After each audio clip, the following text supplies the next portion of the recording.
अगर कोई पिछड़े वर्ग की, डिप्राइव्ड क्लास की, डिप्रेस क्लास की महिला ने अगर सबसे अच्छे तरीके से रूल किया तो बहुजन समाज पार्टी है। शेड्यूल कास्ट के थप्पड़ मारने पे एसपी जो है रात को 12 बजे भी इलाके में आता था। अगर महिंद्रा टिकट बहन जी को जाति सूचक गालियां देते थे तो उन्हें भूमिगत होना पड़ता था। तो आपको बता दो, जो आत्मसम्मान पहचान की जो लड़ाई है ना, कि हमारे जैसे वफादार कम ही निकलेंगे, जहां खोदोगे वहां हम ही निकलेंगे। पूरे भारत क्या, पूरी दुनिया में सिर्फ बहुजन समाज पार्टी एकमात्र ऐसी पार्टी है जिसने हर गली, हर चौराहे, हर नुक्कड़, हर जगह पे बहुजन संत महापुरुषों की प्रतिमाएं लगा दी। ऐसा है जो इस गलत फहमी और मुखालफते में है कि बसपा खत्म हो गई, तो मैं बता दूं कि आने वाली 7 पीढ़ियों तक ना ये खत्म हुई है ना ही ये खत्म होगी। अगर आपको लगता है कि बसपा खत्म हो जाएगी तो बसपा केवल एक राजनीतिक पार्टी नहीं है, बसपा एक मिशन है जो बाबा साहब डॉक्टर भीमराव अम्बेडकर साहब के कदमों पे चलते हुए, साहब काशीराम जी के सपनों पे चलते हुए आज चल रहा है। और अगर आपको लगता है कि सीटों के आधार पर बसपा खत्म हो गई तो बसपा खत्म, तो मैं आपको बता दूं बाबा साहब डॉक्टर भीमराव अम्बेडकर साहब को राजनीतिक रूप से हराने वाले लोग भी ये सोचते थे बाबा साहब खत्म हो जाएंगे, और साहब काशीराम को चैलेंज करने वाले भी ये सोचते थे कि ये जो है मुख्यमंत्री बनने का जो सपना देखता है ये एक विधायक तो जिता नहीं पाया, तो आज जो ये सपने देख रहे हैं कि बसपा खत्म, तो वक्त आने दे बता देंगे तुझे आसमां, हम अभी से क्या बताएं क्या हमारे दिल में है। तो कौन लोग हैं जो लोग कह रहे हैं कि बसपा खत्म होगी, बीजेपी की बी टीम है ये? देखिए, जो लोग बीजेपी की बी टीम है या जो लोग कह रहे हैं, एक शेर है कि मतलब के हैं यार दिलों के काले हैं, कि मतलब के हैं यार दिलों के काले हैं और मौका मिलते ही सब डसने वाले हैं, और किसमें कितना जहर हमको सब मालूम, सबसे ज्यादा सांप हम इन्हें पाले हैं। तो ये वो राजनीतिक पार्टी है जिसने सबसे ज्यादा SC ST OBC को जो है लीडर बनाया, और आज वही मैं आपको बताऊं, मुस्लिम समाज के आज बहुत सारे आप लीडर्स को देख लीजिए जिनका टारगेट एकमात्र जो है वो बहुजन समाज पार्टी है। मैं आपको एक उदाहरण देता हूं, उदाहरण देखिए, एक बहुत बड़ी अभिनेत्री है, अनुसूचित समाज से जो आती है, वो पहले मंदिर जाती है, धक्के खाती है, मंदिर में जाने का वीडियो बनाती है, थोड़ी पॉपुलैरिटी मिलती है, बिग बॉस जाती है, बिग बॉस से बाहर आती है, फिर कांग्रेस जाती है, कांग्रेस में धक्के खाती है, और फिर उसके बाद में उन्हें समझ में आता है नहीं नहीं ये मेरी सही जगह नहीं है, मेरी सही जगह तो अपना घर है। उसके बाद इसी के पद चिन्हों पर चलते हुए एक डिप्टी कलेक्टर है, डिप्टी कलेक्टर जो है मैडम वहां पर है मध्य प्रदेश में, और दुनिया पागल हुई पड़ी है कि डिप्टी कलेक्टर ने जो है क्रांति ला दी, ये कर दिया वो कर दिया, और एक महिला दिल्ली में बैठी हुई है वो भी बहुत बड़ी क्रांति ला रही हैं। अब तीनों महिलाओं की समानता देखिए, इन तीनों महिलाओं के मुंह में बहन जी का नाम लेते ही साथ छाले पड़ जाते हैं।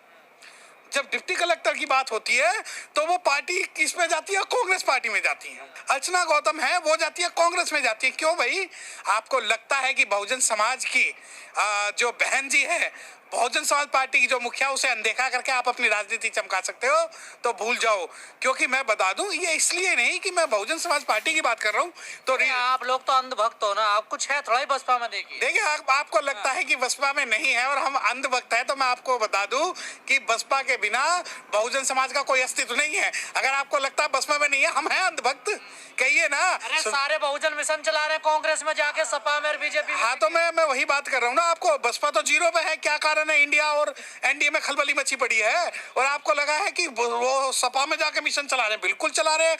जैसे प्रमोशन इन आरक्षण का विरोध आपने किया, जो संत बहुजन संत महापुरुष थे उनके नाम आपने बदले, आप खुला आप चैलेंज करते हो। बसपा के साथ क्यों रहे दलित, ये बताइए। नहीं देखिए, आप बसपा के साथ हम भी नहीं कह रहे आप रहिए, हम कह रहे हैं बहुजन मिशन को तो समझिए, आप मिशन को बात तो करिए।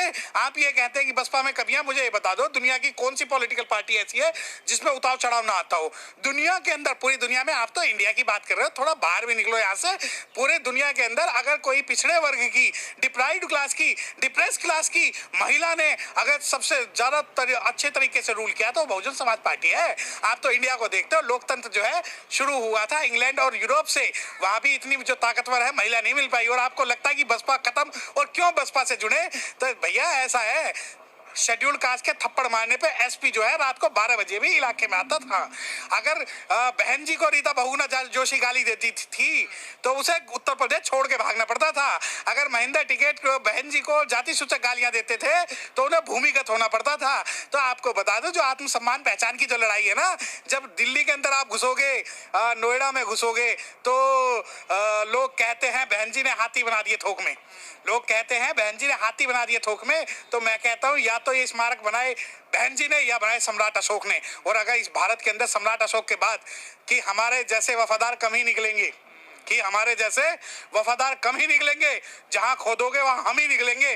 पूरे भारत क्या पूरी दुनिया में सिर्फ बहुजन समाज पार्टी एकमात्र ऐसी पार्टी है जिसने हर गली, हर चौराहे, हर नुक्कड़, हर जगह पे बहुजन संत महापुरुषों की प्रतिमाएं लगा दी। अब आप ये कहिए कि हॉस्पिटल बनवाइए वहां पर, स्कूल बनवाइए वहां पर, तो आप जब दिल्ली से निकलते हैं, राजघाट से निकलते हैं, अक्षरधाम जाते हैं, आप वहां पर कभी हॉस्पिटल बनाने की बात नहीं करेंगे।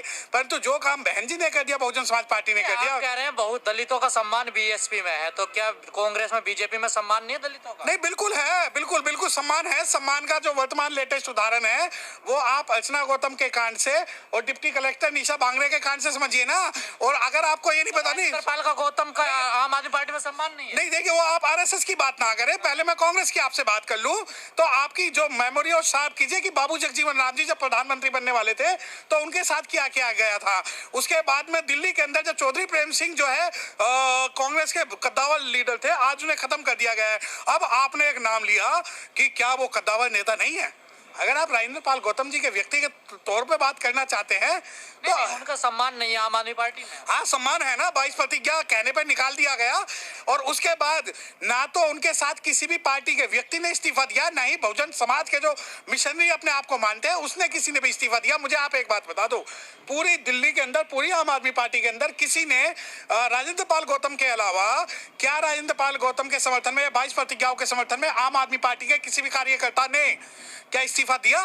परंतु वो इस्तीफा नहीं दिया गया क्योंकि आपको ये लगता है कि नहीं आम आदमी पार्टी बहुजन।